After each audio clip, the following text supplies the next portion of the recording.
Človek je pevne presvedčený o tom, že bdie, ale v skutočnosti je chytený v sieti spánku a ilúzií, ktoré si sám utkal. Čím viac sa táto sieť sťahuje, tým mocnejšie vládne spánok.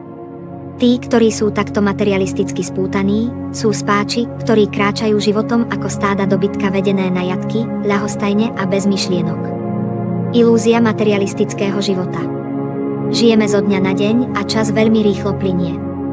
Dnešná hektická doba, ktorej dominuje materializmus, nám v tom nepomáha, práve naopak. Základné životné otázky, ktoré si výnimočne ľudia kladú, ostávajú nevyjasnené, pričom väčšina si ich ani nedáva. Ľudia už dávno zabudli, že ešte stále nevedia, prečo sa vlastne oplatí žiť. Bežné povinnosti spojené so zarábaním peňazí pohlcujú väčšinu času. Je to zabezpečenie základného pudu seba záchovy, kam patrí jedlo, strecha nad hlavou, spánok a tak ďalej.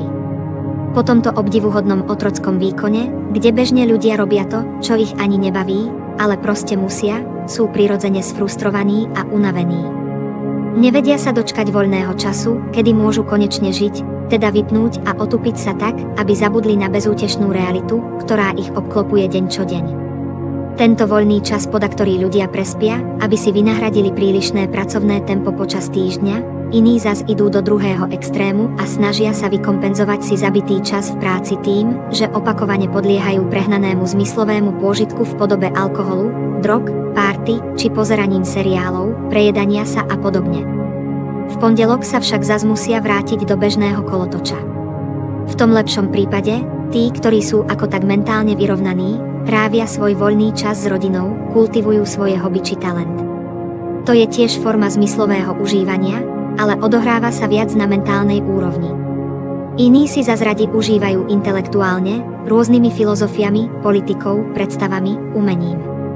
Aj zdanlivé zmyslové odriekanie v podobe sebazlepšovania a prísneho či asketického režimu má za cieľ viac možností zmyslového užívania si v budúcnosti. Všetko je to v prvom rade o nás a našom egocentrizme. Aj naša práca, rodina, vzťahy a filozofia sú len nástroje na dosiahnutie tohto cieľa. Takto materialisticky založený človek žije povedzme 80 rokov. Z nich sme prvých 20 rokov deti a príliš veľa si toho okolo seba neuvedomujeme.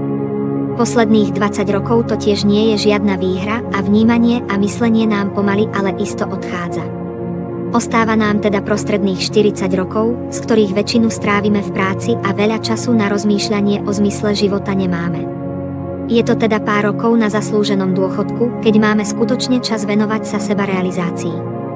Aj napriek tomu veľkú časť tohto času ľudia zväčša premrhajú pred televíziou alebo inými nezmyselnými činnosťami. Otázkou je, či je toto život, ktorý chceme, alebo sme si na neho len zvykli a zmierili sa s ním, lebo nepoznáme nič viac. Aký to má zmysel? To, že niečo robia všetci, nemusí znamenať, že je to správne. Obzvlášť, keď vidíme, že väčšina ľudí nie je šťastná, asi niekde bude závažný systémový problém. Bhagavatam hovorí: materialisti zamestnávajú svoje zmysly veľmi obťažnou a namáhavou prácou a v noci trpia nespavosťou, pretože im ich inteligencia neustále narúša spánok rôznymi mentálnymi špekuláciami. Všetky ich plány sú nakoniec zmarené smrťou. Aj veľkí mudrci musia kolovať v tomto hmotnom svete, pokiaľ sa odvrátia od cesty sebarealizácie. V skutočnosti toho hmotného šťastia nie je až tak veľa, ako si ľudia nahovárajú. Popri všetkej ťažkej práci, strese, problémoch, utrpení spôsobeného naším vlastným telom, mysľou, vzťahmi, ako aj od iných ľudí a prostredia, sú momenty šťastia skôr zriedkavé záblesky. A aj to sa nedá hovoriť vyslovene o nejakej blaženosti, skôr o chvíľach, keď akurát nijak zvlášť netrpíme. Práve nemusíme ísť do práce, na úrad, sme zdraví, nič nás nebolí, nemáme žiadne neodkladné povinnosti, nie sme rozhádaní a zhodou okolností nám všetko vychádza. Toto je považované za materiálne šťastie. Obvykle však netrvá dlho. Život materialistu sa tak dá prirovnať k topiacemu sa, ktorý neustále bojuje o vlastné prežitie. Je zmietaný v oceáne tohto sveta, kde prekonáva jednu vlnu za druhou, ktorá ho vždy potopí pod hladinu. Keď sa mu čas od času podarí na pár chvíľ sa nadýchnuť, zažíva pocity tzv. Šťastia. A keď získa nejakú istotu v podobe dreveného brvna, ktorého sa môže chytiť, to sa počase rozpadne a musí hľadať druhé. Šríla Prabhupáda vysvetľuje, ako Védy popisujú takýto život. Hmotný život sa nazýva pavarga, pretože sme tu nútení zakúšať 5 rôznych stavov utrpenia, ktoré vyjadrujú rôzne slabiky. PA znamená parišrama, veľmi ťažká práca. Fá je fena alebo pena z úst. Niekedy vidíme napríklad koňa, ako má z ťažkej námahy na ústach penu. Ba znamená biarthata, sklamanie. Napriek tomu, že toľko drieme, nakoniec nás čaká sklamanie. Bha znamená bhaja alebo strach. V hmotnom živote sa neustále nachádzame v planúcom ohni strachu. Nikto nevie, čo sa môže stať. A konečne ma znamená martiu, teda smrť. Keď sa pokúšame zbaviť sa týchto 5 stavov, dosiahneme apavargu, oslobodenie od trestu v podobe hmotnej existencie. Boli by ľudia konečne šťastní, keby nemuseli byť tak dlho v práci a mali viac času na užívanie si. Boli by naplnení, keby si mohli viac uspokojovať zmysly a myseľ. Lebo vyzerá to tak, že pointa zarábania peňazí je, aby človek nemusel robiť a mohol konečne žiť. Pokiaľ jeho naplnenie nie je samotná práca, ale to sú vzácne výnimky. Dá sa to overiť jednoducho tak, že si položíme otázku, či by sme tú istú prácu, ktorú robíme teraz, vykonávali, aj keby sme mali na účte milióny eur. Pokiaľ by to tak bolo, asi by sa väčšina z nás na tú svoju vykašľala. Predstavme si teda, že by sme si mohli len užívať zmysly a celkovo robiť to, čomu dnešná doba robí toľkú reklamu.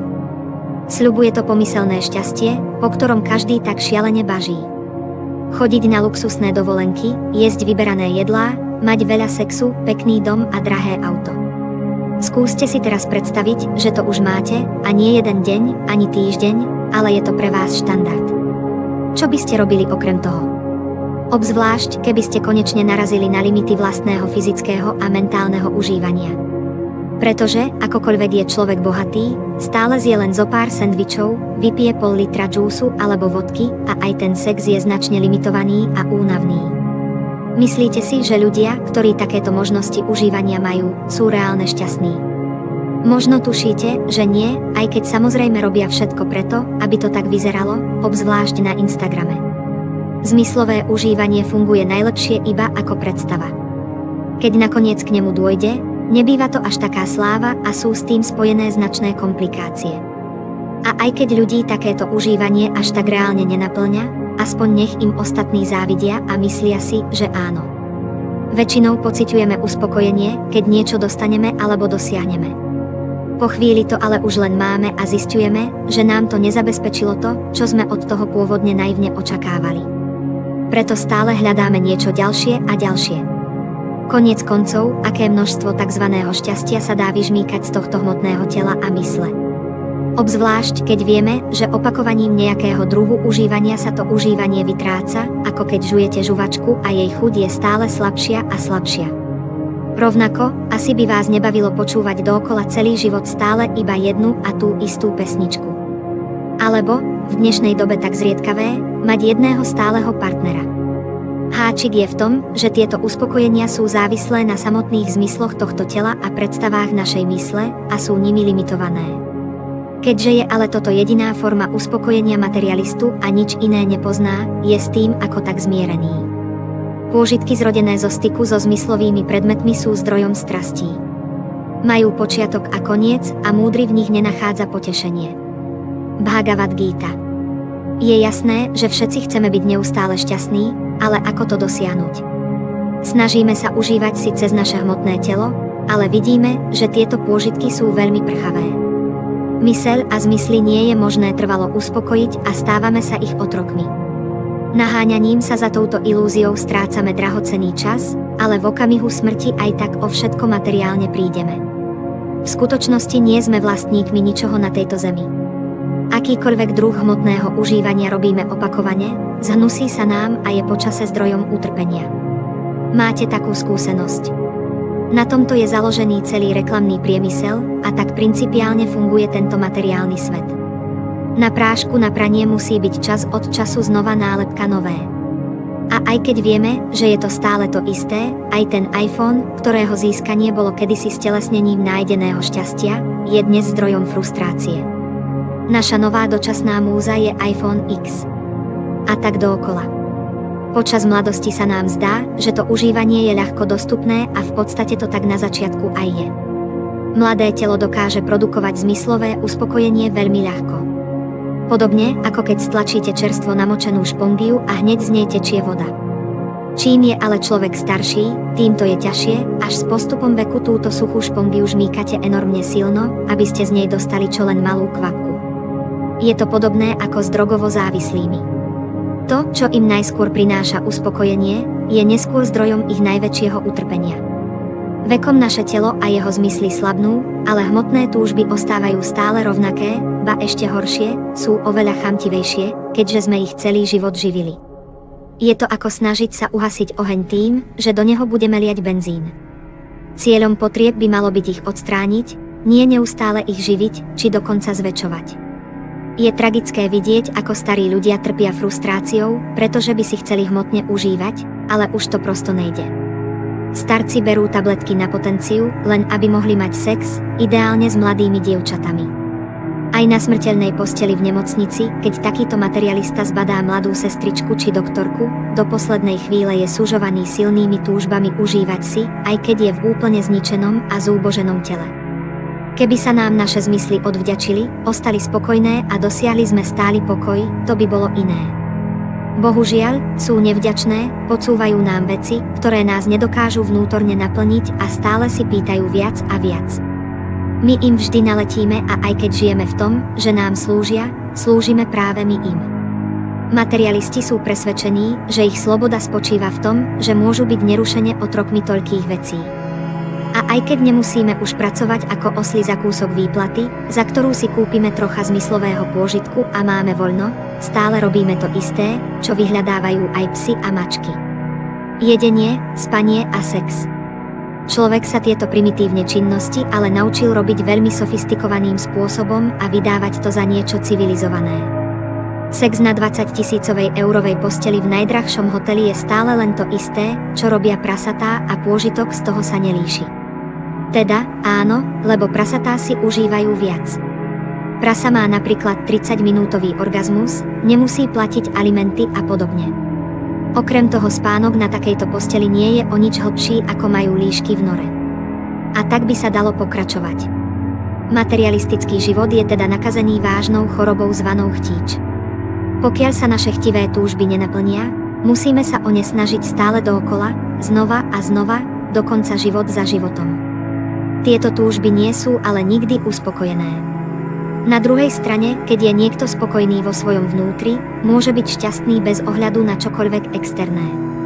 Človek potrebuje užívanie si a zábavu iba, aby zakryl svoju materialistickú šialenosť.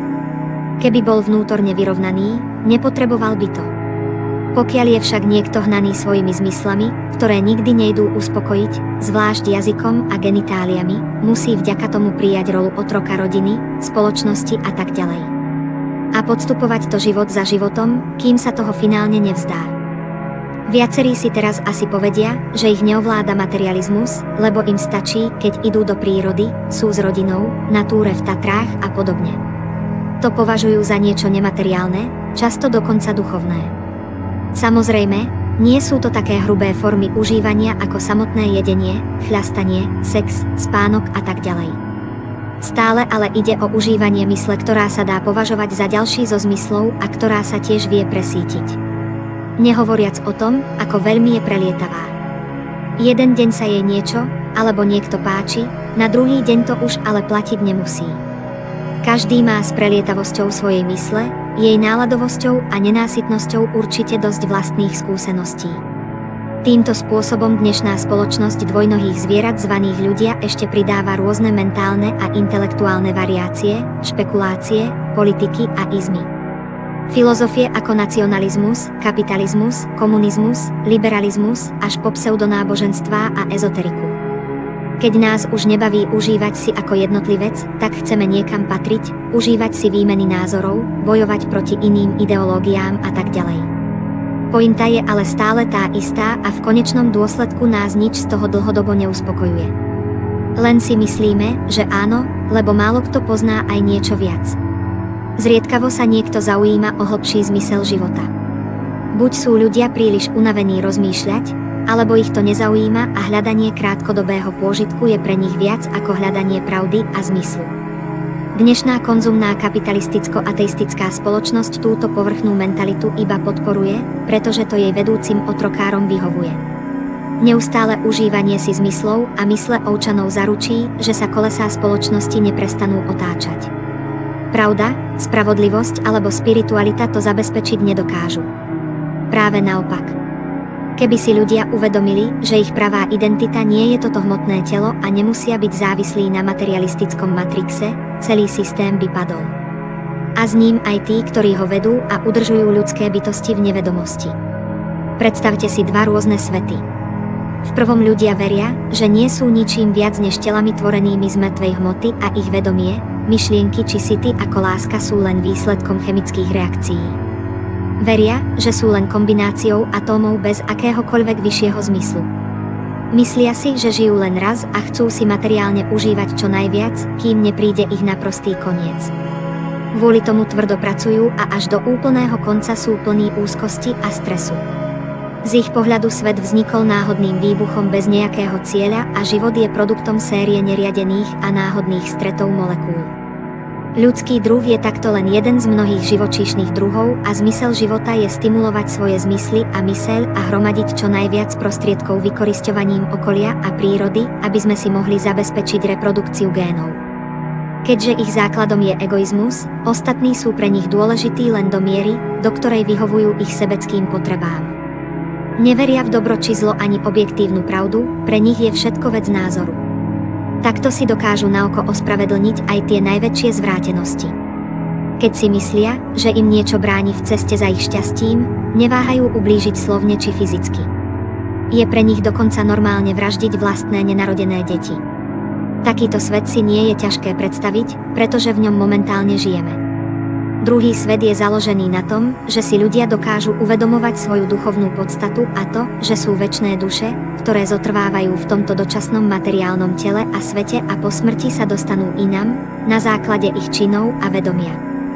Chápu, že nie sú telo, ktoré môže mať nejakú duchovnú skúsenosť, ale naopak, sú duše, ktoré prežívajú materiálnu skúsenosť v tomto hmotnom tele a svete. Vedia, že vesmír je výsledkom inteligentnej činnosti, ktorého cieľom je dať skúsenosť a cenné lekcie bytostiam, ktoré v ňom žijú. Týmto spôsobom sa môžu postupne očistiť a povýšiť, až sa vymania z tohto kolobehu a vrátia sa späť do duchovného sveta. Takéto osoby vnímajú prírodu a iné bytosti či zvieratá ako čiastočky Boha, ktoré netreba zneužívať, ale mali by sme sa o ne starať. Ľudia by sa mali považovať za bratov a sestry a limitujúc svoje vlastné egoistické sklony by si mali navzájom pomáhať na tejto ceste. Mali by byť skromní, tolerantní a odriekaví, s cieľom postupne dosiahnuť dokonalosť. Keď sa vám podarilo predstaviť si tieto dva svety, ostáva už len jediná otázka. Do ktorého z nich by ste chceli patriť? Ľudia nie sú len stroje na primitívne žmýkanie zmyslov. Keby to tak bolo, bolo by to veľmi smutné. V princípe by sme boli len zhluky mŕtvej hmoty, ktorá sa v dôsledku nejakého pradávneho výbuchu náhodne usporiadala tak, aby sa neskôr mohla len rozmnožovať a ako parazit vykorisťovať všetko okolo seba, či už individuálne alebo skupinovo, aby potom zanikla. Pojmy ako slobodná vôľa, láska, priateľstvo by neboli viac než len elektrické impulzy a chemické reakcie tejto ľudskej egoistickej baterky. Možno to podaktori vnímate podobne. Celý tento život pripomína jeden veľký otáznik o tom, kto vôbec sme, prečo sme sa tu narodili a čo bude potom. Medzi tým je to len šialený závod za vidinou údajného hmotného šťastia. O ňom síce stále počúvame, vídame v televízii alebo na Instagrame, ale reálne ho nikto nežije. Alebo poznáte snáď niekoho, kto je naozaj šťastný, nemá strach, netrpí, nemusí prežívať sklamania a môže si povedať, že všetky jeho túžby sú naplnené. Že už nič nepotrebuje. A netrápi ho ani, že zostarne a príde o všetko vrátane tohto tela a bude ho musieť opustiť, vrátane svojho domova, manželky, rodiny a majetku. Niekto si povie, Ale veď toto je predsa život. Na jednej strane, áno, toto sú znaky materialistického života, s ktorým sa môžeme buď zmieriť, dožiť tých pár desiatok rokov, ktoré mimochodom ubehnú rýchlejšie, ako by väčšina čakala. Starší ľudia by o tom mohli veľa rozprávať. A potom proste zaniknúť. Pravdepodobne stále nenaplnený, zo samotnej podstaty fungovania zmyslov a mysle a hľadujúci po niečom, nevedno čom. Väčšina spoločnosti sa rozhodla túto realitu úplne ignorovať. A tým, ktorí pred realitou neutekajú či už vierou v konzumný materializmus, konzumné náboženstvo, ezoteriku alebo pomocou omamných látok, ostáva jediné, ďalej hľadať absolútnu pravdu. Musí to mať predsa nejaký vyšší zmysel a existovať aj iná, skutočná pekná realita, ktorá funguje na vznešenejších princípoch. Túto pravdu by sme mali hľadať, kým ju nenájdeme. Nie je náhoda, že prirodzene túžime potom byť naplnený šťastím, netrpieť, byť nezmrteľný a mať plné vedomie a poznanie. Či nie? Pokiaľ sme len mŕtva hmota, ako sa nám to snažia nahovoriť, prečo sa potom bránime starobe, utrpeniu a smrti? Prečo sme prirodzene zvedaví a dokážeme jednať aj nesebecky a cítiť lásku? Dobrou správou je, že pre skutočne inteligentných ľudí existuje spôsob, ako sa z tohto matrixu dostať raz a navždy. Stačí len chcieť a byť odhodlaný to dokázať. Bohužiaľ, v dnešnom svete je to možno 1 z 1000, kto sa o to vôbec zaujíma, a z tých, ktorí sa o to zaujímajú, to možno sotva 1 z 1000 aj dosiahne. Šanca tu ale našťastie je. Toto je len prvá zo série videí. V ďalšom videu si povieme niečo viac o tom, čo to vlastne je teda to duchovné. Alebo ešte presnejšie, čo tým určite nie je, aj keď sa za to vydáva.